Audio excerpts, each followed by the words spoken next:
several sectors taking a hit. Now, to discuss the impact of the coronavirus on the economy and the way forward, I have two eminent personalities from the business world joining me here on the broadcast.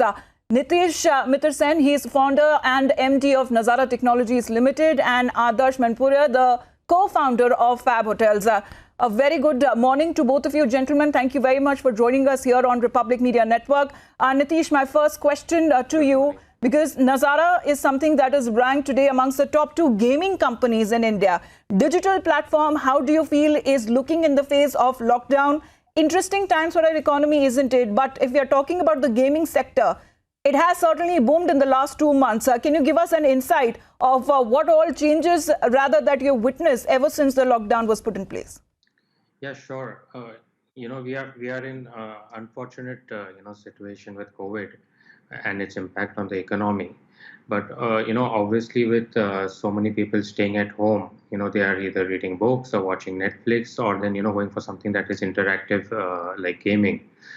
So we're obviously seeing a significant surge in our downloads and usage. Our usage is up by maybe 30-40%. Our downloads are up by 100%. So the cumulative impact is significantly positive for us. Adarsh, now my next question to you, if you're talking about the hospitality industry, now from the very beginning itself, it has been worse hit. And even as the lockdown continues, hotels will remain shut. And for 2 more weeks, that has now been extended phase 3. What is the impact overall if we are talking about, are you going to be depending more on domestic travelers by the end of this year? Because I'm sure many of those packages and other offers till now stand cancelled, as we are not looking any movement of tourists or even domestic workers. Yes, Amita, thanks for having me on the discussion today. Definitely, when you talk about COVID-19, travel and hospitality is the worst hit sector and first and center in the firing line. However, when you look at it, India as an economy, it's very important to have a balanced perspective. India tourism, the majority is driven by domestic business demand. So while, there are countering optimism in place, right now the situation is quite weak, especially for the employees, especially for the hotel operators, where there is a close to zero revenue situation that they are facing today. And everybody is eagerly awaiting for the dissipation of the impact of corona and the lockdown relaxations to get eased out.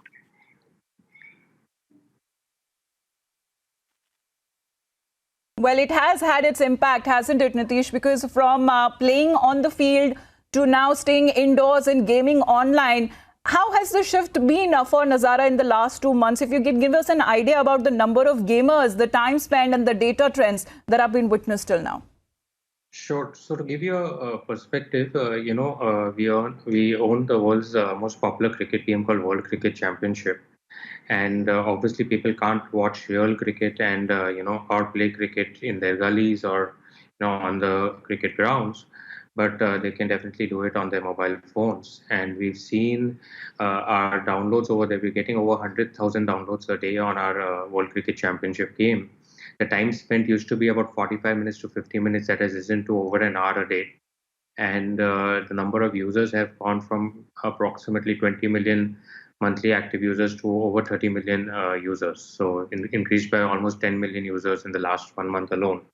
So clearly you're able to see, people investing their time and energy. And the good part is these games are multiplayer online.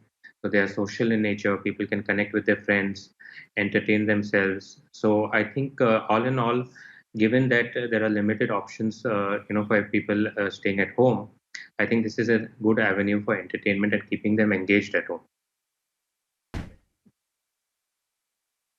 And what best in the time of technology that can be put to full use. But Adarsh, if we have the details of the business travel that you can share with us that could pan out in the coming 6 months, what do you see in the coming future? Are there any interesting details that you're picking up on the consumer behavior? Yes, absolutely. I think this unprecedented scenario and pandemic will definitely leave long-lasting changes on traveler behavior in the months to come. If you look at data from China and the US, what it is showing is it's quite encouraging.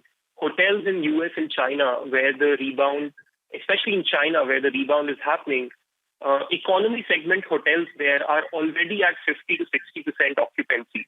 This is driven both by a combination of rebound in business travel as well as leisure travel. Like very recently in China, we had the May holiday on the May 4th, and they've seen a huge weekend with 90% occupancies in select destinations. So at the end of the day, people are locked down and human resilience overcomes all challenges. To validate whether this will hold true in India or not, what we did recently at Fab Hotels is we did a survey of more than 500 travel managers at large corporations and mid-sized enterprises like L&T, E&Y, HCL, Cognizant, and so on. And so what these travel managers interestingly told us is that more than 80% of these 500 companies expect business travel to rebound to pre-COVID levels in the next 3 to 6 months. So, while they might be having some movement due to the corona apprehensions, so they might be looking to cut down on costs, so move away from 4-star or 5-star hotels downwards towards budget or 3-star hotels.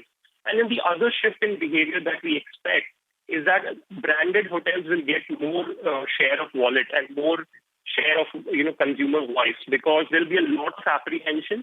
Hygiene and sanitization will be the number one priority for anybody who's looking to travel in a post-COVID world. And so hotels that can guarantee those kind of measures, compliance with WHO initiatives, and Fab Hotels, we're taking all holds unbarred, we're taking all those measures to retain consumer confidence in hygiene and sanitization measures when they travel next. So I think those are some of the themes that are expecting to play out in the next 3 to 6 months. Well, Nitish, my last question to you, because if we talk about the digital economy, do you believe that it has picked up? What is your assessment on how challenging India's fight has been, is going to be also in the coming few weeks and the months, especially with the challenge of the global pandemic? I think India's trend towards, digital obviously has been a secular trend, picking up pace over the last few years with the advent of, low-cost mobile phones, devices that are very capable, dropping of data costs. In India, the, data costs now are the lowest in the world. So I think that's a secular trend that you cannot stop. And today, with this current situation that we are in, I think the access to low-cost internet and its use for a variety of reasons, whether it is communication with your friends and family, whether it is for entertainment, whether it is for education, whether it is for news, I think is coming to great use, for the population at large. And the real value of a lot of things like, talking to your friends and family through video calls, the actual power of digitalization is really, coming out to everyone. And I think it's only going to accelerate the trend of digitalization much faster in our country over the next few months and years. All right. Thank you very much, gentlemen, for joining us here on Republic Media Network. And Nitish Mittersain, who's the founder and MD of Nazara Technologies Limited, and Adarssh Mnpuria, who's the co-founder of Fab Hotels. Thank you very much in giving an insight of what's the future to uphold, especially if you're talking about the online gaming system and the hospitality sector as well. Thank you very much.